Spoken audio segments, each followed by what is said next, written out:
پہاڑوں کے درمیان ایک حسین وادی تھی جہاں ایک چھوٹا سا گھر تھا۔ اس گھر میں نازلی اور اس کی ماں رہتی تھی۔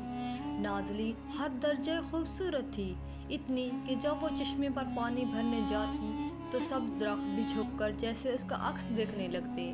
لیکن اس کی ماں ہمیشہ اسے کہتی، نازلی شام ہونے سے پہلے گھر لوٹ آیا کرو، یہ وادی صرف دن کی نہیں رات کی بھی ہے۔ نازلی کو کبھی یہ بات سمجھ نہیں آتی تھی۔ ایک دن نازلی کو گھر کے پرانے صندوق میں ایک چمکتا ہوا آئینہ ملا۔ آئینہ عام نہیں تھا، اس میں عکس کے ساتھ ساتھ ایک دھندلا سا چہرہ بھی دکھائی دیتا تھا۔ جب نازلی نے غور سے دیکھا تو وہ چہرہ مسکرایا اور ایک آواز آئی، تم مجھے آزاد کر سکتی ہو نازلی۔ یہ آواز سنتے ہی نازلی ڈر گئی۔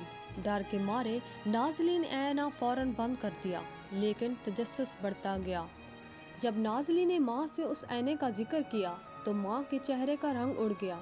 اس نے سختی سے کہا، یہ آئینہ نہ چھونا، یہ ایک جن کا قید خانہ ہے۔ برسوں پہلے میں نے اسے قید کیا تھا، وہ تمہارے حسن کا دیوانہ ہے۔ لیکن رات کو نازلی کو وہی آواز پھر سنائی دی، میں تمہیں خوابوں جیسی دنیا دے سکتا ہوں، تمہیں حسن کی ملکہ بنا سکتا ہوں، بس ایک بار آئینے کو کھولو۔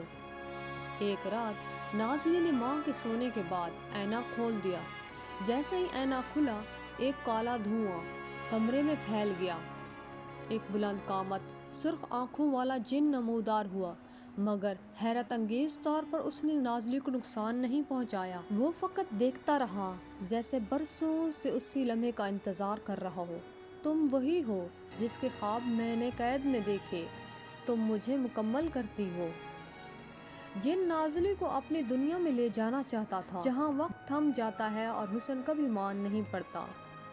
نازلی بہت پریشان تھی، لیکن جیسے ہی اس کی ماں کمرے میں آئی، اس نے ایک تعویذ جن پر پھینکا۔